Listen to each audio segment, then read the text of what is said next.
Ladies and gentlemen, KocoSports.com proudly presents the Boom Boom Room. I am the sexiest man on all Internet Wrestling Radio. That's right, Boom Boom, here shaking the room live from the RVA, Richmond, Virginia. Well, ladies and gentlemen, another SmackDown is in the books, and I got to ask the question, what do you give tonight's show? Do you give it a win? Do you give it a loss, or do you give it a tie? And let me know why. So down here in the comment section, please let me know what you thought about tonight's show, win, loss, or tie. Me, I'm just going to give it a flat-out loss. I think it was a boring show. I think it was a rather pointless show. I feel like now that it's summertime, WWE is just practically mailing it in. They've got Battleground coming up. I think they're going to try to pick up some steam for SummerSlam. You know, that's their, big-time midsummer event. And to be honest, I really don't blame WWE. Typically speaking, in television and from someone who's in that industry, your ratings tend to go down in the summers. I mean, just think about, the weather's warm. There's really not a lot of new content out there, with the exception of like sports and stuff like that. I'm talking like, like sitcoms and stuff on like, Monday, Tuesday, Wednesday night. There's no new episodes of Criminal Minds or Law and Order right now. It's all reruns. So, and, there's more events going on. So people are just really aren't watching television. So they're going out and doing other things. So I really kind of don't blame WWE. But this show was it just fell flat. It was just so bland. It was, if you missed the show, you're really not missing anything. And if you caught it, well, good for you. It was just meh. There's just no other way I could put it. It's just meh. The show starts out with Seth Rollins coming out, talking about, calling out Brock Lesnar. Well, for those of you who maybe read, the dirt sheets, who read WWE.com, Paul Heyman said he would have a big surprise for Seth Rollins on SmackDown. And did Brock Lesnar come out? No. Heyman said what, you think he would say, that Lesnar's going to brutalize him, and what he did on Monday Night Raw was just the start. And the big surprise was he brought out a flatbed tow truck with that crushed up caddy on it, and basically was saying that this is a metaphor for what you're going to look like when my client Brock Lesnar gets done with you. And then Seth Rollins, no, it's a metaphor for what he's going to look like when I get done with him at Battleground. Really? Nice comeback there, Potsy. Woo! You must have worked really hard on that one, Seth. Come on, I love you, man, but you're better than that. Then this led to this was a setup for a tag team match, of course, at the end. Or not tag team match, actually. For once, it was champion versus champion. The main event would be Seth Rollins versus Ryback. So the WWE World Heavyweight Champion versus the Intercontinental Champion. That was laid out. First match, we have Dean Ambrose versus Bo Dallas. Dean Ambrose has actually been a star of SmackDown as of late. I think I know that Daniel Bryan was one person they were wanting to star on SmackDown. And right now, the former Shield has just really been running roughshod all over, because, virtually every SmackDown that I've been reviewing since I took over the SmackDown duties for KocoSports.com, I don't think there's been a single episode where somebody from the former Shield has not been on there. It's all three of them are on there quite frequently. Bo Dallas, being the of course, playing the heel role. Dean Ambrose playing the lunatic fringe. I was surprised. This match went almost 10 minutes, and Bo Dallas actually got a lot of offense in there. You had Dean Ambrose pounding away on Dallas, but eventually, a sunset flip failed. Ambrose hit Dirty Deeds for the win. I'm hoping this is maybe a start for Bo Dallas. Maybe he can make more appearances on SmackDown.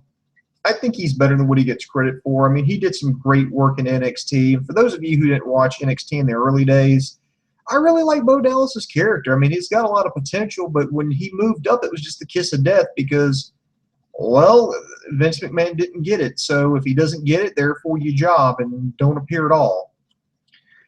I think the work he did with Neville, I think that kind of helped him out earlier this year, Bo Dallas, that is. So maybe this will be something leading up to something a little bit bigger, a little bit better. Of course, I always say that for a lot of people, but chances are it's probably not, knowing WWE. Let's see. Next, we had Rusev come out and cut a promo on Dolph Ziggler. Of course, Dolph Ziggler's like in limbo right now. His character, it's kind of like, and I'm going to be super nerdy here. Remember that that comic book where, it was the Joker, beat up Robin and then set off an explosion. And at the end of the comic book, there was like 21900 numbers. And if you called one, Robin would live. If you called the other 1900 number, Robin would die. That's kind of where they are right now with Dolph Ziggler. They're doing this thing where Ziggler's contract is about completely up, and it's will he resign? Now, I read the dirt sheets like you. I'd heard he immediately resigned, but then I heard another report. No, he hasn't quite resigned yet. He's working on some things, and right now they've got it set up to where he can make his triumphant comeback, or if he doesn't resign, they've already written him off the show. So it's kind of it's kind of like DC right there with man. I just compared Dolph Ziggler to Robin. Wow. Only at KocoSports.com. We're super nerdy. So let me ask you this, Infantry. Do you think Ziggler should re-sign? I think there's a part of me that, he busts his ass. He'd be a great asset to WWE. He does some great stuff, cuts some great promos. He's a phenomenal talent. But there's another part of me that really just doesn't want him to resign. I mean, this guy could be a star literally anywhere else. I mean, just think of any promotion in the world. Would he not be the champion? I mean, no. I mean, seriously, start thinking like Lucha Underground. I think he can make a run for the championship. TNA, he can make a run for the championship. Ring of Honor could make a run for the championship. New Japan, All Japan. Hell, maybe even Dragon Gate. Now, I don't know about Dragon Gate. Dragon Gate, you got to have I honestly think Ziggler could be the kind of guy that would work up to that. I think he would probably die. Knowing Ziggler, if he was facing that kind of challenge, I think he would take his cardio to the next level, and I think he could hang there. That's just me. But then again, remember now, Jack Evans got sent home from Dragon Gate. I mean, and look at how fucking fast he moves. And they're like, no, you got to be able to keep up. I'm like, shit, if Jack Evans can't fucking keep up in Dragon Gate, what the fuck? No, like, Pro Wrestling Noah, I think he could be a champion. PWG, FIP, Evolve, I think he could be a champion anywhere. Now, will he make the same amount of money? I don't know. I think he'll be fairly compensated, but I don't know if he'll make WWE money. But you let me know down here in the comments what you think. But anyway, of course, some arrays with Rusev. This led to a match here already in the ring. It was Rusev versus Fandango. This was generally just a squash match. The crowd was just chanting USA, and we want Lana. Of course, the Rusev now wrestling in boots after his ankle injury. I guess they're making him do, from what I've heard, WWE's making him do that so we don't avoid a repeat, because something that would have been relatively simple with his boots on, it may have been a sprained ankle, maybe a twist. It probably would have been out for a couple of weeks. Instead, put him out for a month, with a broken ankle. So I think after this, it's just make him wear boots, and I don't think it really hurt him. Fandango, either they need to cut him loose or they need to do something different with him. I mean, this whole dancer thing is falling flat. Then he turned face, and then he did absolutely nothing. I mean, absolutely fucking nothing. He's done nothing. I think the only thing he's done since before this match was he jobbed to Luke Harper, which set up to sell Eric Rowan's heel turn, and where the Wyatt family was kind of sort of getting back together. At least those two were, and they were teasing something until Rowan got hurt, but they done nothing. Rusev wins via the accolade. Yeah, whatever. Next, we had Roman Reigns versus The Big Show, part 715. Maybe that's not factually accurate. Maybe I'm off by 2 or 3 matches, but I'm tired of seeing these guys wrestle each other constantly. mean, it's just the same match, same different style. There's really nothing special about any of these matches. You saw Show toss Reigns to the outside. Show tries to go after him. Runs into, I think he ran into this, not a security ring, but the ring post on the outside. Reigns was setting up Big Show for the Superman punch. The lights went out. Bray Wyatt's music started playing. Bray Wyatt tried to come up from behind Reigns, but Reigns, turned around and saw him. He hit him with the Superman punch. Then off the distraction, I think he missed that, and then he wound up hitting Big Show with 2 to 3 Superman punches, knocked him down. It looked like he was about to get the win. Bray Wyatt comes in for the interference, causes disqualification. Big Show takes advantage of the confusion and choke slams Roman Reigns. And it's just like, okay, to me, this whole feud right now with Roman Reigns and Bray Wyatt, and that, you throw in Big Show, you throw in Kane, you throw in the other lackeys with the authority. It's just kind of like Taco Bell. You know what you're getting, so don't act. It's like, don't act surprised when it turns out shitty, because you know what you're getting. You really didn't pay all that much for it anyway, so just kind of choke it down anyway. I mean, it's just so uninspired. I wish they would switch up some opponents. But I will say that on the positive side, that Roman Reigns is progressing a little bit better right now as far as how he's presented, as far as how he's booked. At first, it was just, okay, we're going to, make him the second coming of John Cena. And after that derailed, I think WWE went back to the drawing board with him, and they really repackaged him. They've made him a little bit more sympathetic. I think the thing they got going on right now with his feud with Wyatt is, I mean, they kind of, I hate that they kind of brought his kids into it, but it's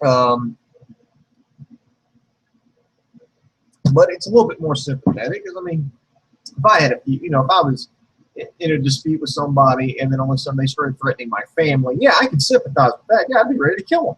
So I can see that, and he's kind of toned down. The whole, authority, the whole corporate, try to be what you're not, try to be something, don't try to be cool, just be cool. So I'll give WWE and I'll give Roman Reigns props for that. So I don't completely fucking hate Roman Reigns like I did in January. So congratulations to WWE and Roman Reigns for working on that. Real quick, I'm going to get to some comments. And keep your questions and comments coming in. I'll be more than glad to answer them. Cash Money Brandon says, I heard Ziggler re-signed to a multi-year deal already. I heard that too, but like I said earlier, I heard that he came back out, Ziggler came back out the same. He goes, no, I really haven't, I really haven't re-signed after all. I'm working out a few things, trying to make some decisions. I think that's where they're at with him. I haven't heard definite, but they're at a point where they can re-sign him and he can come back, or they can just cut him loose. But let me know. Let me ask you this, Cash Money. I mean, do you think his career would be better off if he went literally anywhere else other than WWE? And Cash Money he actually disagrees with my assessment of Roman Reigns. He says Roman is improving, hasn't missed. Oh, excuse me, he is agreeing with me. I thought he said he isn't improving. No, Roman is improving. He hasn't missed up a promo in a while, but damn, Big Show makes him look boring. Well, that's the problem with the big men, I mean, Big Show's not going to fly around the ring like a cruiserweight. I mean, the guy's over 400 pounds. You just, like I say, man, it's just overused. The match has been run into the ground. I mean, we're talking just ad nauseum levels. We're talking like Sheamus, Alberto Del Rio levels. We're talking Randy Orton, John Cena levels of run into the ground. I've seen this match so many times. I mean, I can pretty much tell you what's going to happen, in my sleep. In the feud with Bray Wyatt, I was like, we all knew that this was going to end in a DQ. We knew that Bray Wyatt was going to come out, so it was like, why bother? Next, speaking of Fathers of the Year, Titus O'Neil taking on Big E. This match was just way too short. I mean, here you are. You finally got some new blood in the tag team division, because they're now pushing the primetime players, and of course Big E representing the New Day. They needed to have this match because they've got to hype up the return match at Battleground. I just think they needed to do a longer match, because I mean, if this was Raw, I could understand, but this is SmackDown. You needed to have a longer match. You could have both sides get an offense, and then maybe you could have, you know, it get ruined because eventually it looks like Big E's about to lose. Then out comes the rest of the New Day, and then, you know, you have to have the champions beat back the heel challengers. But this thing was just like 2.5 minutes. Big E was stomping away at Titus O'Neil.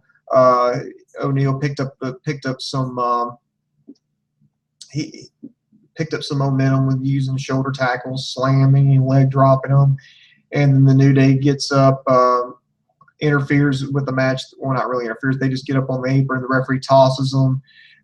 Big E was distracted by this, and he walked right into the clash of the Titus. Titus O'Neil gets the win. And that's about it. Let's see. Randy Orton comes out. He's cutting a promo about Sheamus, you know, talking about getting under his skin. And then because the Ascension comes out, because fuck logic, that's why. And they start telling Connor and Victor tell Orton to leave, or they're going to personally introduce him to the Wastelands. Then what the fuck do you think happens? Randy Orton RKO's Connor, then hits Victor, gives him that middle rope DDT, picks him up and hits him with an RKO, and that's about it. He beats up the Ascension. The Ascension's in their team. They either need to repackage or cut them loose. So they either need to give them, if they can't hang, they need to go. You got too much talent on that roster, and you know you need to clear spaces for some of these NXT guys coming up. So either cut the Ascension loose or repackage them. Either one, you know, make them legit. Next, oh fuck me. Let me just see if there's any more questions or comments here, because I really don't want to discuss this fucking match. Okay, yeah, here we go. Let's see. Cash Money Brandon says, I'm going to the comments because I don't want to have to cover this damn Divas match, but I got no choice. I always looked at it as Roman forced down our throats, or Cena forced up our ass. Both are pleasant, but one is more painful than the other. Okay, I see what you're saying there. All right, I've been dreading this, but we have a tag team match for the most poorly booked division in WWE, the Divas division. This is pretty much all heel-on-heel action here, or it just changes week to week, because last week the Bellas were heels. Apparently this week they were booked as faces. The week before that they were booked as faces. This is so inconsistent. We have Brie Bella and Alicia Fox teaming up to take on Naomi and Tamina. Yeah, this is horrible. You can have face on face, but you really can't have heel on heel. You got to have somebody to cheer for. You got to have consistent booking. Look, if the Bellas are bitches, fine, they're bitches. If Naomi and Tamina are bitches, fine. Oh, wait a minute. That's every fucking diva, because that's how WWE books them. Every fucking diva is a crazy fucking bitch that is fucking self-centered. All the spotlight needs to be on them. That's there. I have summed up the entire Divas division. A selfish, crazy bitch. There. God. You know, let us pray to the wrestling god that is Terry Funk. Dear Terry Funk, please call up the Four Horsemen with NXT. Look, I know that would really hurt NXT in the short run, but at this point, I'm willing to make that sacrifice. I really want to see Charlotte, Becky, Bayley, and Sasha, because I really want to see wrestling maneuvers, and I want to see characters that aren't selfish, cocky, self-centered bitches. I want to see women who have their own personality traits, who think for themselves, who don't need a man to define who they are. So can you please make that happen? Amen. That's blasphemy right here on KocoSports. Let's see. What can I really say about this one? Fox comes in off a hot tag, you know, like a face, because you know you had Naomi and Tamina had Brie isolated in the corner. And by the way, Alicia Fox has got a devastating backbreaker. It's like Roderick Strong levels of awesomeness. But Tamina, she got picked up Brie. Nikki distracted the ref, and then Tamina was shoved into Naomi on the outside. This caused Tamina to wince down in pain. Alicia Fox hit her axe kick on Tamina, got the win. This is fucking horrible. The Divas division, fuck them. Fuck who's ever writing it. Fuck who's ever booking it. Fuck who's ever coming up with the character development. You need to be dragged out to the fucking street and shot. This is horrible. Fucking next. This isn't much better. The Ryback versus Seth Rollins. You know, champion versus champion used to mean something. Champion versus champion used to mean, oh, wow, which belt means more? You know, which champion's better? Does this mean that the lower champion's going to be challenging for the upper title? Does it mean he's ready? Is he going to the next level? No, it's some fucking throwaway in the main event of a fucking SmackDown in the middle of the week. Fuck you. Fuck you, WWE. This is bullshit. I mean, what do you think happened? You know, Ryback took a little bit of an early lead. Seth Rollins tried to wear down Ryback with a bunch of rest holds, chin locks. Because I mean, it makes sense because he's a bigger guy. Pace slowed down. Ryback started making a comeback. Got a 2 count. Rollins, he tried to hit a stomp, but missed. Ryback hit that vicious spine buster. Started making a comeback, power bombed Rollins, hit him with the meat hook clothesline.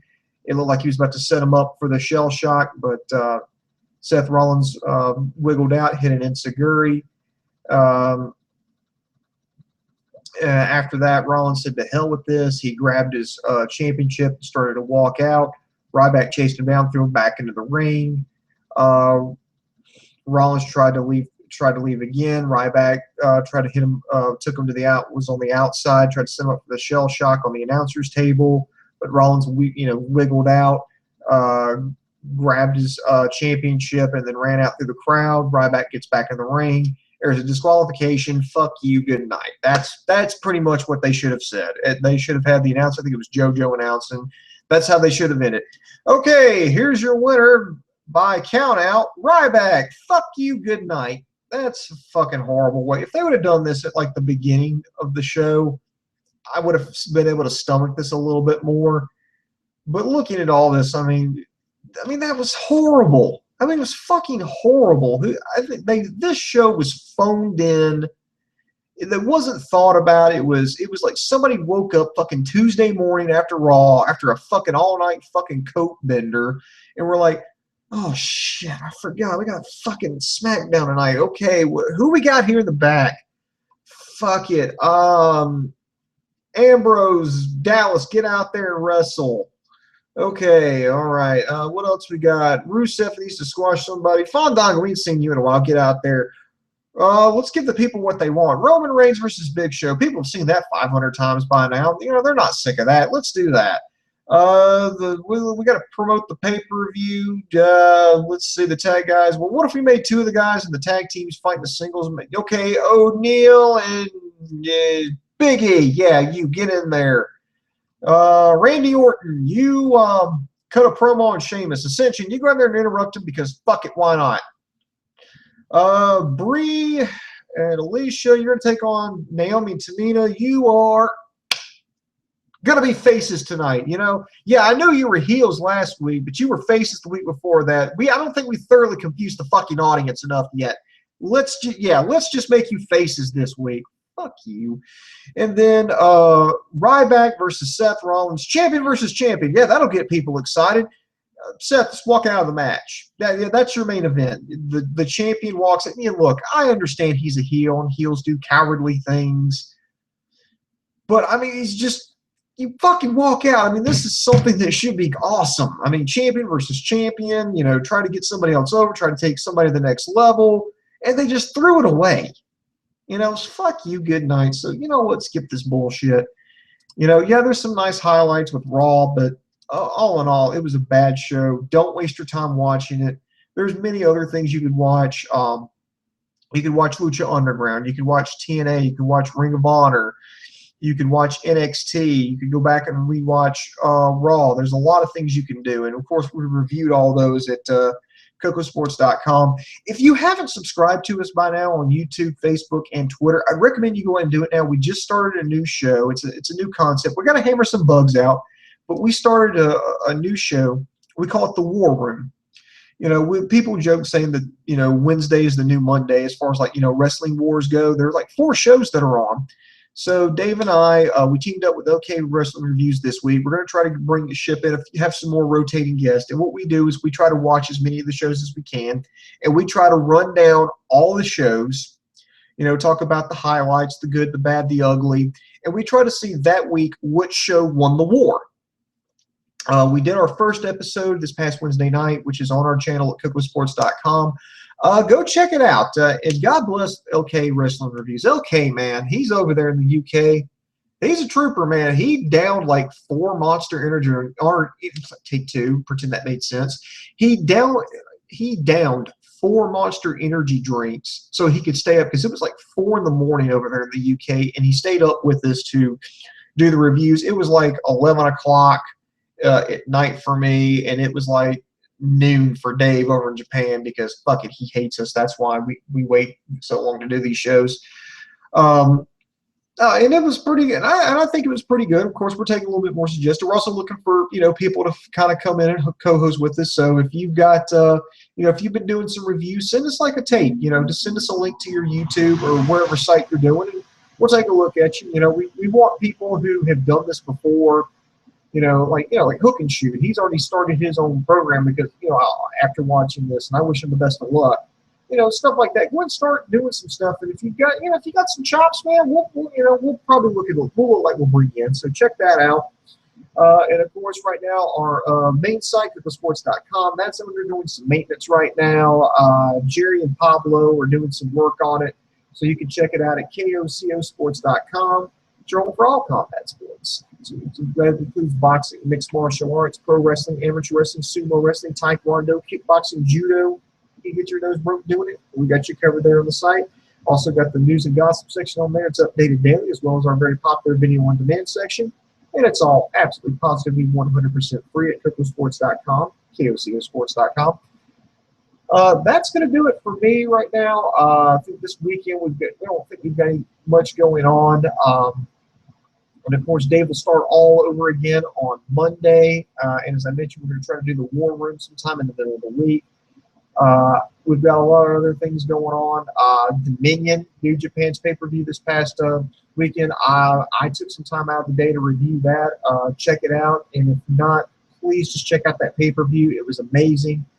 I think it belongs in the conversation for pay-per-view of the year, as well as match of the year. The main event was absolutely phenomenal, no pun intended.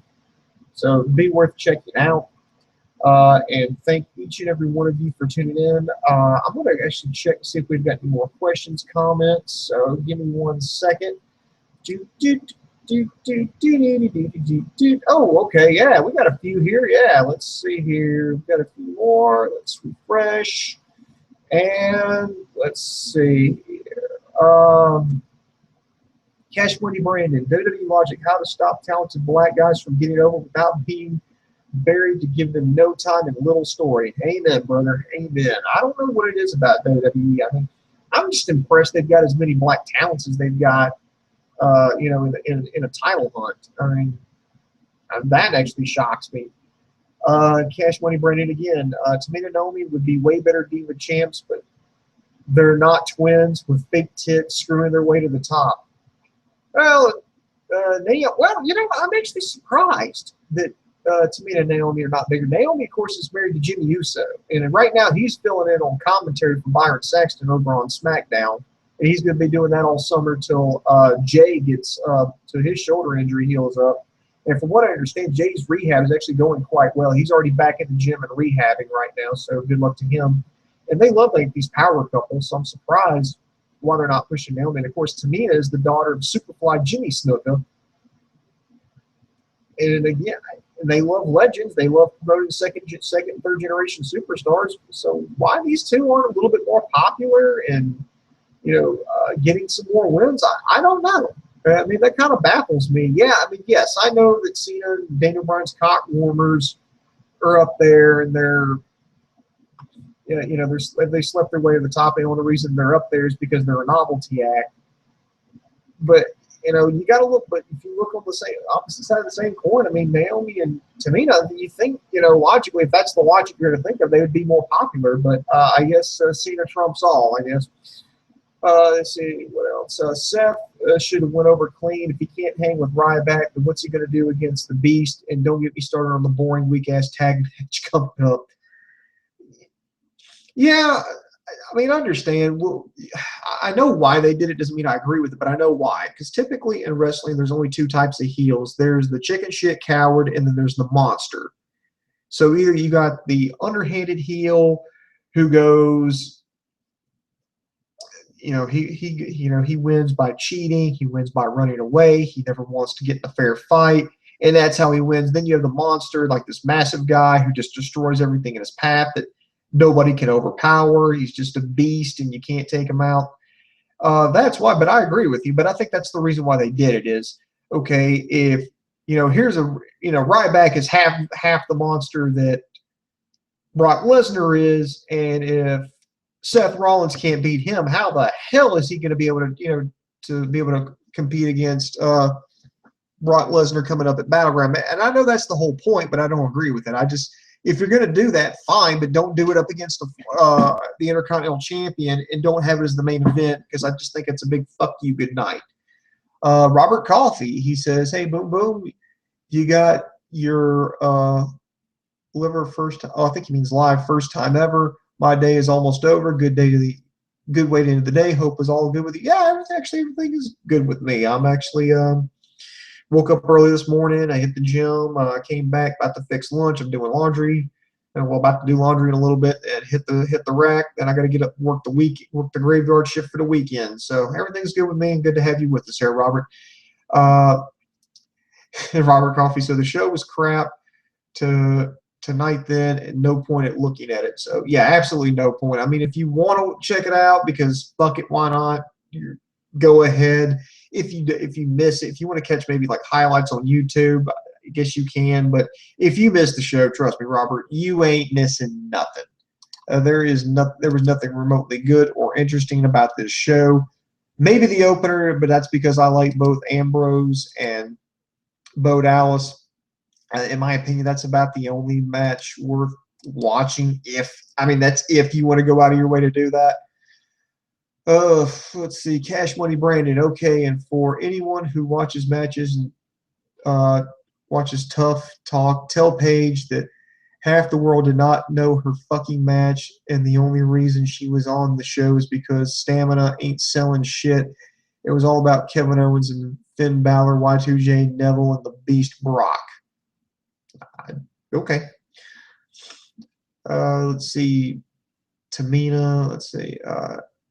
Cash Money Brand. He at least could have cheated to win. I agree. I think he could have hit him with the belt and got the win or something. But I don't know. It was a bit, like I said, the Big Show was a giant FU to the fan base. So, and why should they care? Because in WWE's mind, it's SmackDown. It's the summer. They're not going to put that much effort in. That's exactly why they do it, because they don't do it because they don't have to do it. They don't want to do it. They don't want to take a chance and try to make things good. That's the way they're thinking. But anyway, kids, that's going to do it for me. So be sure to check us out, YouTube, Facebook, and Twitter. We're going to have some more shows come out around the weekend. So be sure to stay with us here. So that's going to do it for me. And for my partner, Dave Coco, I am over.